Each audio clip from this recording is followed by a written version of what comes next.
started with a single sentence that shattered the silence of the Grand Solace Hotel ballroom. Get this nobody out of here before she touches something she can't afford. A pale hand, heavy with diamonds, sliced through the air and struck Ava Reed across the face. The sound echoed against the gold ceilings. For a moment, time seemed to stop. Ava staggered back, catching herself against a table covered in glass desserts. The tablecloth slid, crystal toppled, and a wave of chocolate and wine painted her silver gown in ruin. Hundreds of wealthy guests froze. Then phones appeared, flashing like gunfire. Across from her, the Holloway family, New York's political dynasty, closed in like predators who smelled blood. Margaret Holloway, matriarch and social queen, adjusted her pearl brooch with disdain. Her son Daniel smirked. Mom, she probably snuck in through the staff elevator. His sister Isabella tilted her phone, already streaming. We're live, people. Crasher at the Liberty Gala. Her father, Senator William Holloway, tapped his cane. Security, remove this woman. We won't have riffraff ruining our evening. The ballroom, filled with billionaires, journalists, and diplomats, watched as a single woman was cornered for daring to exist in the wrong dress. Ava's cheek burned, but she didn't cry. She didn't beg. She just stood, still, quiet, steady, as chocolate dripped down her wrist and humiliation bled into the marble floor. Have you ever been so surrounded that even air felt like an enemy? That was Ava Reed, alone in a sea of privilege. Margaret's voice sliced through the crowd. Call the police. This one looks like trouble. Daniel raised his phone, snapping photos like a detective collecting evidence. Look at that cheap clutch. My wallet costs more. Isabella laughed to her live audience of 2 million followers. Guys, you can't make this up. This woman actually thought she belonged here. Oh, this is going viral. The senator added gravely. 30 years in politics and I can spot a liar. Probably came to steal jewelry. Phones tilted closer, recording every second of her humiliation. People weren't guests anymore. They were spectators in a public trial of dignity. Ava's eyes lowered. The lights shimmered across her ruined gown as she whispered, almost to herself, Do you ever wonder what it cost to look this cruel? But no one heard her. The Holloways had already turned cruelty into theater. Out, Margaret barked, before the serious guests arrive. The museum's head of security approached, a former police captain, built like stone but suddenly uncertain. He'd handled celebrities, riots, even stolen art, but this felt different. Off. Ma'am, he said softly to Ava. Please show me your invitation. Ava wiped a streak of chocolate from her chin and said quietly, I'll make a call first. The security chief shook his head. You can do that at the station. Margaret folded her arms triumphantly. See? They always want to call someone when they're caught. The crowd chuckled. Phones continued to flash. Isabella's livestream exploded. 20,000 viewers, 30,000, 50,000. Comments poured in. Throw her out. Check her bag. These people always play the victim. Ava stood motionless. Her phone buzzed in her hand, notification after notification, but she didn't look down. She was timing something. And the clock hadn't yet struck her moment. Senator Holloway leaned closer, his cologne suffocating. Do you even know where you are? This is a private charity event for the Liberty Foundation. Not your kind of place. Ava finally looked him in the eye. Her voice was calm. You're right. This isn't my kind of place. That calm terrified him more than defiance ever could. The gala host's voice boomed over the speakers. 10 minutes until our auction closes. Final bids now. Margaret smiled coldly. Perfect. Let's remove her before the important guests arrive. She waved toward security. Now. The security chief hesitated. Something about Ava's composure unsettled him. Her quiet didn't feel like fear. It felt like waiting. He caught a glimpse of her phone screen as it lit up again. An incoming call. Too fast to read the name. But something in the design of the caller ID made his throat tighten. Meanwhile, Daniel was grinning for the cameras. Mom, we're trending. #Galagate. Isabella twirled her hair. People love drama. Let's give them a finale. Ava's phone buzzed again. She exhaled softly and muttered, 5 minutes. No one heard her over the chaos. The crowd had turned savage. Margaret's eyes gleamed as she raised her champagne. Let this be a lesson about pretending to be what you're not. Cheers rose from the audience. The security chief's radio crackled. Units responding, ETA 5 minutes, the senator smirked. You'll be in handcuffs before dessert. Ava's fingers tightened around her phone. Her jaw set. The calm before the storm. 3 minutes left. Margaret leaned in, satisfied. Do you have anything to say before you're escorted out? Ava lifted her gaze and whispered, Yes, you might want to sit down for this. And just like that, everything began to change. The hush that followed was almost supernatural. Margaret's smirk faltered just a crack. As Ava unlocked her phone and held it up, not in threat, but in quiet presentation, the head of security leaned in, and when his eyes met the screen, his entire posture shifted, his jaw clenched, his breath caught, and the color drained from his face. He took one step back. Then another. What's wrong? The senator barked. Do your job. The chief didn't answer. He turned to his radio. All units stand by. The museum director, red-faced and sweating, hurried over. What's the meaning of this? Ava turned the phone toward him. The director froze mid-breath. His hand went to his chest like he'd been struck. Dear God, what is it? Margaret demanded, her voice suddenly sharp with fear. The director swallowed hard. This woman is Ava Reed, CEO of Orion Systems. She's on the Forbes list, third youngest self-made billionaire in the country. Gasps rippled through the crowd. Phones that had been raised to record her humiliation now trembled in shame. Senator Holloway blinked, stammering. That can't be right. She looks ordinary? Ava finished softly. That tends to happen when you build your empire from the ground up instead of inheriting it. Daniel's phone slipped from his hand, cracking against the marble. Isabella's live stream numbers exploded past 100,000 viewers, the comment section igniting like wildfire. Wait, she's a billionaire? Bro, they messed with the wrong woman. This is the plot twist of the year. The Holloway family stood frozen as the narrative turned against them in real time. Ava's phone buzzed again, and this time the caller ID flashed clearly. Department of Defense. Urgent. The security chief nearly saluted. Ma'am, do you need privacy to take the call? Ava smiled faintly. Not yet. She turned her calm gaze back to the senator. You mentioned trespassing?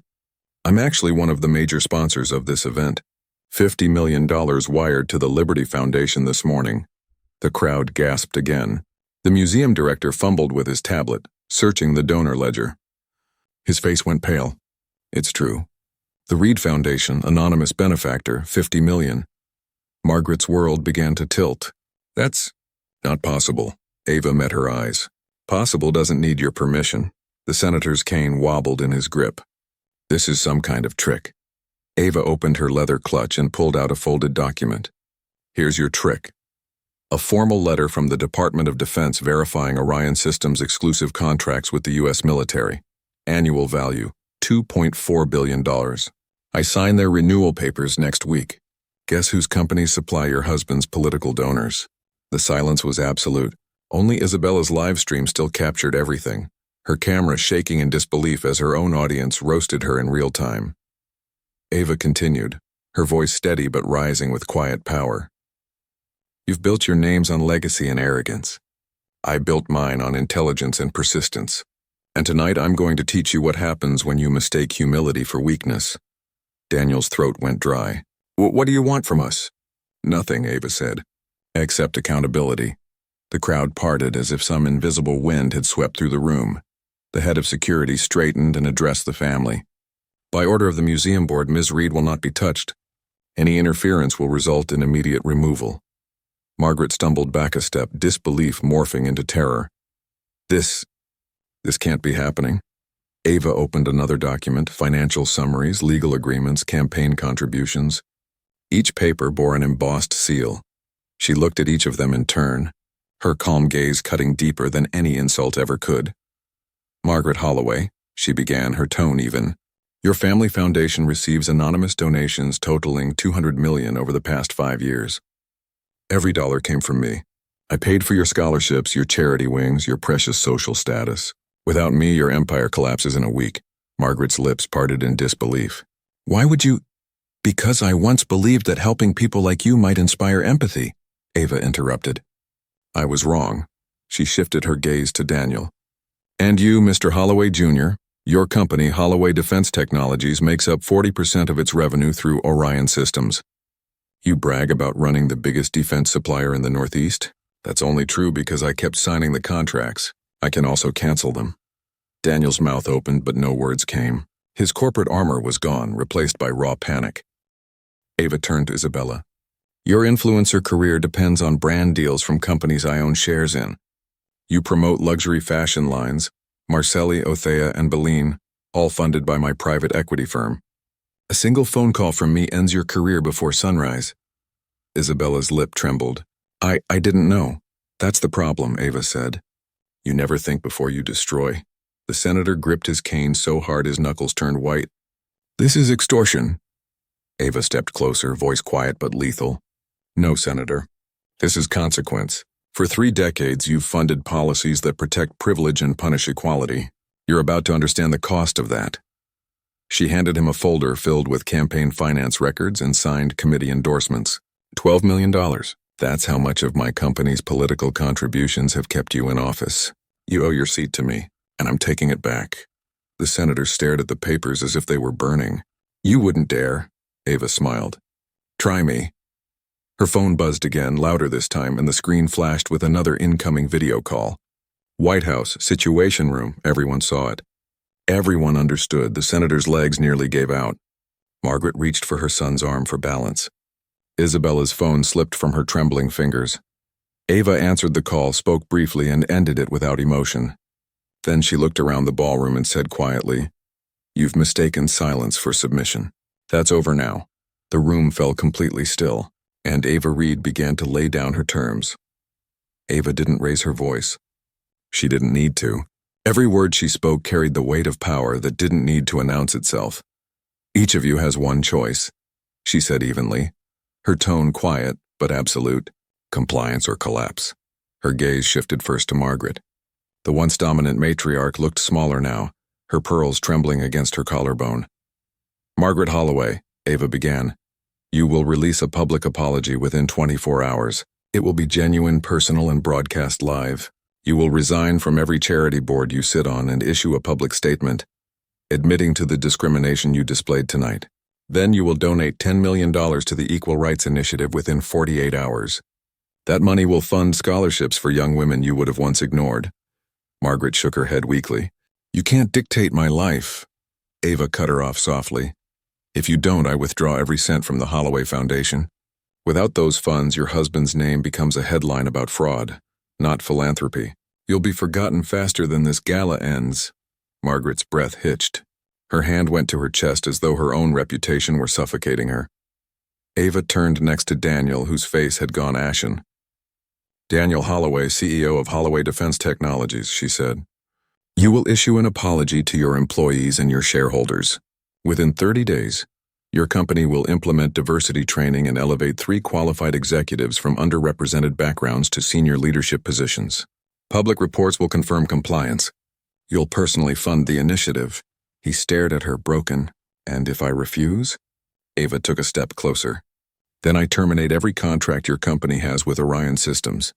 That's $875 million gone overnight. Your stock will fall 70% before sunrise. 15,000 people will lose their jobs before Christmas. You'll be a headline that teaches CEOs what arrogance costs.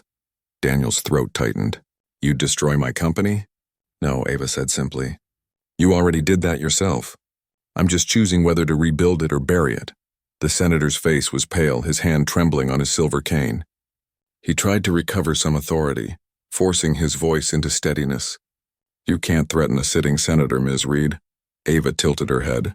Senator Holloway, you accepted over $12 million in contributions from my corporate PAC.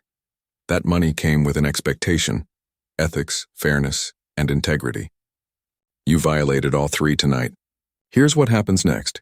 You'll testify in Congress supporting anti-discrimination legislation within 30 days.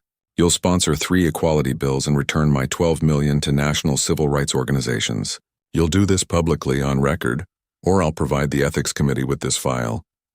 Every transfer, every dinner, every speech you gave that favored my interests in exchange for donations. You won't survive the inquiry. Neither will your reputation. The senator opened his mouth to protest, but no words came. He just stared at her, realizing she had dismantled his career in under 3 minutes. Ava's gaze fell lastly on Isabella. The girl who had laughed the loudest now stood trembling in her stilettos. Isabella, Ava said gently, almost like a teacher addressing a child. You will delete every piece of footage from tonight, immediately. Then you'll release a public apology to your followers. No makeup, no filters, no branding, explaining what you did and why it was wrong. For the next year, you'll dedicate your platform exclusively to promoting small minority-owned businesses. Every dollar you earn will go into community grants for them. You'll publish your donation records monthly. Tears streaked down Isabella's cheeks. I'll do it, she whispered. I promise. If you don't, Ava said, her voice unshakable, I'll end every one of your brand partnerships by dawn. Marcelli, Othea, Beline, they all answer to me. Your mortgage, your car, your sponsorships gone. You'll become a cautionary tale about entitlement, and it will be your own video that destroyed you. The room was silent except for the soft hum of the chandeliers above them. Ava folded her documents back into the clutch with measured precision, her every move deliberate. You have 60 seconds to decide. Margaret spoke first, voice breaking. I accept everything. I'll do whatever you ask. Daniel nodded almost instantly, sweat dripping down his temple. My company will comply fully. Consider it done. Isabella sobbed quietly, shaking her head. Yes, I'll fix it. I'll make it right. All eyes turned to the senator. His pride resisted, but his fear outweighed it. After a long pause, he lowered his head. I'll do it. You have my word. Ava gave a single nod. Good. My legal team will send compliance documents within 48 hours. Miss one deadline and the alternative consequences begin immediately. No one spoke. The entire ballroom seemed to exhale in unison. Then Ava added, almost as an afterthought, this isn't revenge. It's reform. The difference is one builds while the other burns. Choose wisely how you remember this night. She turned to leave. The guests parted silently as she walked out. Chocolate-stained gown trailing behind her like the closing line of a chapter that would be studied for years to come. What no one realized yet was that her story was only beginning. 6 months later, the world would give that night a name, the Holloway Reckoning, and every person who had witnessed it would still remember the moment. The room bowed to quiet power, and every single one of the Holloways would learn that compliance was just the beginning of transformation. 6 months later, the city woke to the sound of confession. Margaret Holloway's trembling voice filled every screen across America. The woman once worshipped by high society now sat alone in her penthouse, stripped of jewels, dressed in plain ivory, and looking directly into the camera. I let my privilege blind me, she began, voice shaking. I used my power to humiliate someone whose grace far exceeded mine. I was wrong. Her public apology reached 15 million views in a single day. People who had once envied her now watched her crumble with pity, others with respect. Behind her, a digital receipt scrolled across the screen. $10 million wired to the Equal Rights Initiative. She didn't hide from it. She showed the timestamp like a confession stamped in gold. For the first time in her life, Margaret Holloway told the truth, not to maintain her status, but because she finally understood what it meant to lose it. Within the same week, she stepped down from every charity board she'd ever chaired. Her resignation letters spoke of unlearning supremacy and restoring human dignity. The Holloway Foundation, which would have collapsed without Ava's mercy, survived only because a new anonymous donation, $50 million, appeared days later. The memo read simply, use it wisely. Daniel Holloway's fall was quieter but no less public. His company, once an emblem of arrogance, became a blueprint for reform. During a live-stream town hall, Daniel faced 15,000 employees at once. His voice cracked as he said, "We humiliated the woman who built our success. We forgot what respect looks like. We'll never forget again." He introduced 3 new leaders, Dr. Talia Grant, Chief Innovation Officer, Marcus Coleman, Chief Financial Officer, and Angela Ruiz, Chief Operating Officer, all chosen not for tokenism, but because they were the best in their fields. Under their guidance, Holloway Defense Technologies transformed into one of the most diverse and profitable defense contractors in the nation. Productivity rose. Employee satisfaction doubled. For the first time in its history, the company's values matched its mission statement. Ava had rewritten its DNA without firing a single shot. Isabella's redemption, though, was the one everyone watched. The girl who had once weaponized her beauty for clicks now filmed a video that began with swollen eyes and shaking hands. I was cruel for entertainment, she said softly. I laughed at someone I didn't understand because the crowd told me to. I was wrong. That video broke 20 million views in a week. It wasn't glamorous. It was raw, almost painful to watch. She deleted every post she'd ever made and started again, from zero. Her first new video? An interview with a black-owned bakery she'd once walked past without noticing. This is the kind of business that deserves your attention, she told her followers. The world noticed. Her engagement dropped at first. People missed the luxury handbags and hotel rooms, but soon the honesty drew them back. Her channel became a movement. She raised over $30 million for small businesses in less than a year. For the first time in her life, Isabella Holloway found purpose instead of fame. And then there was the senator. William Holloway stood before Congress, live on national television. His usual confidence was replaced with the weary humility of a man who had seen his empire nearly burn. I spent years defending systems that hurt the very people I swore to protect, he said. His voice gravelly but sincere. And I learned that power means nothing if it's not used to lift others. He went on to introduce the Public Dignity and Accountability Act, co-sponsored by two of his longtime political rivals. Cameras flashed, reporters whispered, but his voice never wavered. I once believed status was security, he said. Now I know character is. He returned Ava's $12 million in campaign funds and redistributed it to 4 major civil rights organizations. Critics called it political theater. The people called it a beginning. Meanwhile, Ava Reid stayed silent. She didn't post, didn't speak, didn't brag, but the world spoke for her. Universities studied her as a case of ethical power. Business schools called her methods the Reid Doctrine. CEOs whispered her name in meetings when discussing compliance risks. She didn't punish the Holloways to destroy them. She restructured the system they'd used to thrive on others' suffering. Museums, banks, and corporations began adding dignity clauses to their contracts, rules requiring executives and their families to uphold the same ethics in public as they did in boardrooms. Live-streamed harassment became a career-ending event, not a viral trend. The world was changing, and it had started with one woman's silence in a ballroom. 6 months after the gala, the Liberty Foundation opened a new exhibition wing dedicated to artists of color. The plaque read, "Funded by the Reid Foundation, in partnership with the Holloway Family Trust." And when the ribbon was cut, Margaret Holloway stood beside Ava, her eyes filled with a mix of shame and gratitude. That night, Margaret whispered, "You could have destroyed us." Ava smiled faintly. "I didn't want destruction. I wanted evolution." The flashbulbs went off again, but this time no one was laughing. The photo of them standing side by side appeared on the cover of Time with the headline, "Grace Wins." 2 years later, Ava stood at the podium of the World Economic Council in Geneva. Thousands of leaders from every corner of the world waited as she stepped forward in a simple black dress, the same color as the one that had once been ruined in chocolate. "True power," she began, "isn't loud. It doesn't humiliate or dominate. It builds systems that outlast the moment." Her words were quiet, but they filled the hall with a gravity that drew every heart closer.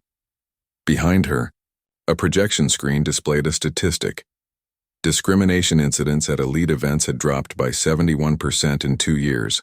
Ava's method had become global policy. And the Holloways, they had not just survived, they had transformed. Margaret became an outspoken advocate for wealth accountability, publishing a best-selling memoir titled The Weight of Privilege. Daniel left his company after record profits, choosing instead to mentor young entrepreneurs from disadvantaged communities. Isabella married Marcus Coleman, one of her brother's new executives. Together, they ran a foundation for underrepresented creators, and Senator Holloway retired from politics to teach ethics at a public university, something no one would have ever predicted. The buying world called it the Reid effect, but Ava called it balance. She had turned one night of humiliation into a blueprint for justice. As she closed her speech in Geneva, she looked across the audience and said, "Your dignity is your weapon. Use it to build, not break, because sometimes the quietest voice in the room is the one that changes the world." The applause lasted a full minute, and somewhere in the crowd, Margaret Holloway stood with tears in her eyes, clapping for the woman who had taught her that redemption isn't granted, It's earned. Ava Reed smiled, stepped down from the stage and disappeared into the quiet, leaving behind a legacy built not from vengeance, but from vision. The world would spend decades trying to understand how one moment of grace could rewrite history. But those who had seen it already knew. Power didn't need to shout. It just needed to stand its ground, and that was the end of the Holloway Reckoning and the beginning of everything that came after. Years passed, but that night in the Grand Solace Hotel still pulsed beneath the surface of the world like a quiet current of justice. People whispered about it in boardrooms, classrooms, and corridors of power. The Holloway Reckoning had become a global parable, and Ava Reed, who once stood alone in a crowd of predators, had become something greater than a billionaire or a business icon. She had become a symbol of how dignity could be sharper than revenge.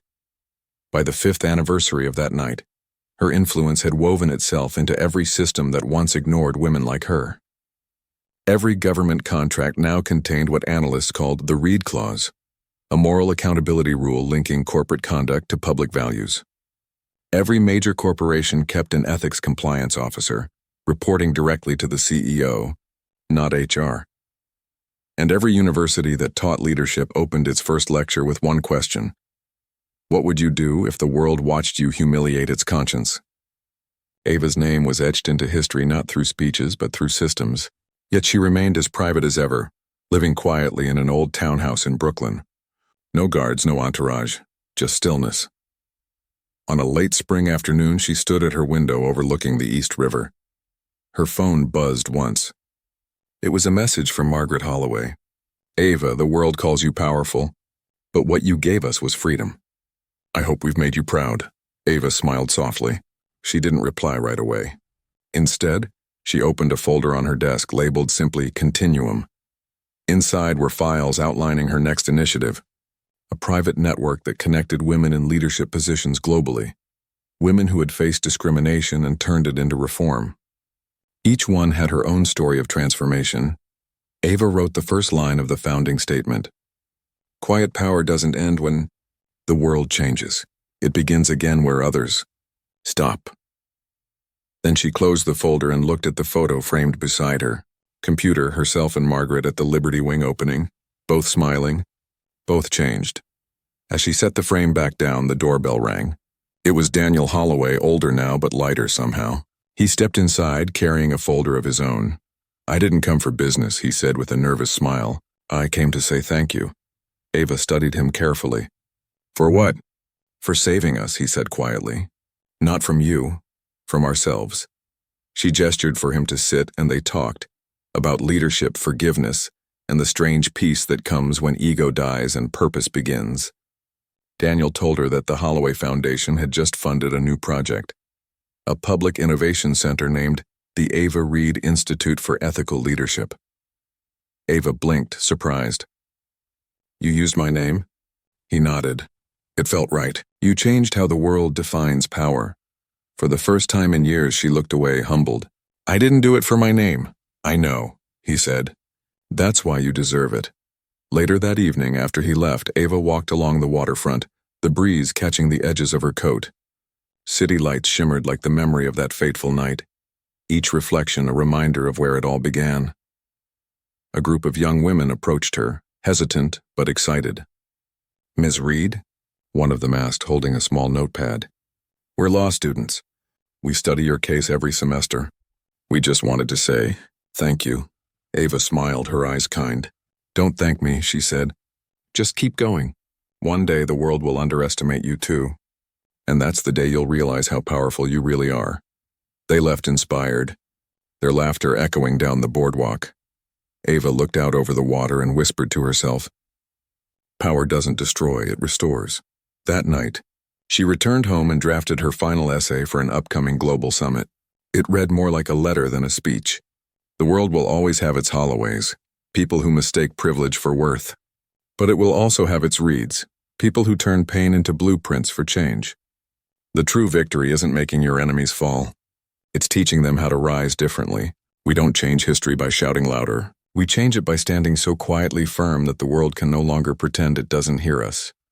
When she finished writing, she didn't sign it. She left the bottom blank because she wanted every woman who read it to imagine her own name there. Outside, the city hummed. The same city that once watched her humiliation now thrived on her legacy.